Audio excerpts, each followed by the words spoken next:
Supreme court ने निमिषा प्रिया की रिहाई के लिए कोशिश कर रहे एक निजी संगठन से कहा कि वो इस संबंध में यमन जाने के लिए केंद्र सरकार से अनुमति मांगे। आज सुप्रीम कोर्ट में निमिषा प्रिया केस में सुनवाई हो गई और लेनेट अटॉर्नी जनरल ने आज एक 3 वीक्स का अकोमोडेशन के लिए टाइम मांग रहा था। फिर हमने ये रिक्वेस्ट दिया है, अभी ये रिक्वेस्ट कोर्ट के सामने रखा है कि एक डेलीगेशन भेजने के लिए अभी 6 मेंबर का डेलीगेशन के लिए हमने कोर्ट को बोला है।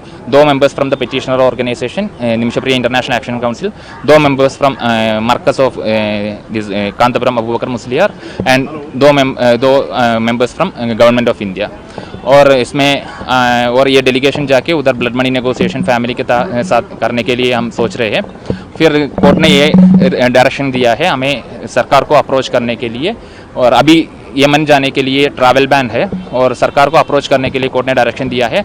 जब हम ये ऐसे एप्लीकेशन सरकार के पास रखेंगे वो पॉजिटिवली कंसिडर करने के लिए आज सुप्रीम कोर्ट ने गवर्नमेंट को डायरेक्शन दिया है। सेव निमिषा प्रिया ऑर्गेनाइजेशन के वकील वरिष्ठ अधिवक्ता आर बसंत ने कोर्ट को बताया कि फिलहाल निमिषा की मौत की सजा पर रोक लगा दी गई है। हम भारत सरकार के सभी प्रयासों के लिए उनके आभारी हैं, लेकिन हमें वहां जाने की जरूरत है। बताया जा रहा है कि यमन के पीड़ित परिवार को निमिषा प्रिया को माफ करने के लिए राजी करने के प्रयास चल रहे हैं। केंद्र की ओर से पेश अटॉर्नी जनरल आर वेंकटरमणि ने जस्टिस विक्रम नाथ और जस्टिस संदीप मेहता की बेंच को ये बताया कि इस मामले में प्रयास जारी हैं। उन्होंने कहा कि सरकार चाहती है कि निमिषा प्रिया सुरक्षित वापस आ जाएं। बेंच ने मामले की अगली सुनवाई के लिए 14 अगस्त की तारीख निर्धारित की है।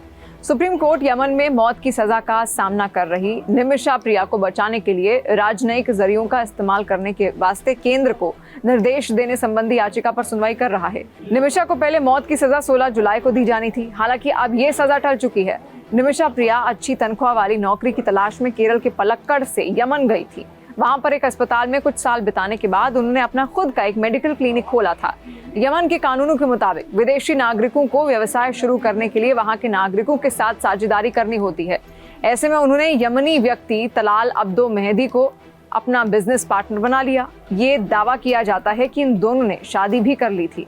निमिषा ने दावा किया कि मेहदी ने उनका शोषण किया और उनका पासपोर्ट अपने कब्जे में ले लिया था, जिससे कि वो बाहर ना जा पाए। दावा यह भी है कि इसके बाद निमिषा प्रिया ने मेहदी को नशीली दवा देकर पासपोर्ट वापस पाने की कोशिश की और इसी दौरान मेहदी की मौत हो गई। इस पूरे मामले में साल 2020 में यमनी अदालत ने निमिषा को मौत की सजा सुनाई और हूथी प्रशासन की सुप्रीम जुडिशियल काउंसिल ने 2023 में उनकी सजा को बरकरार रखा। निमिषा प्रिया के मामले में भारतीय विदेश मंत्रालय का बयान भी सामने आया। विदेश मंत्रालय के प्रवक्ता रणधीर जायसवाल ने कहा कि भारत सरकार हर संभव सहायता दे रही है। हमने कानूनी सहायता प्रदान की है और परिवार की सहायता के लिए वकील की नियुक्ति की है।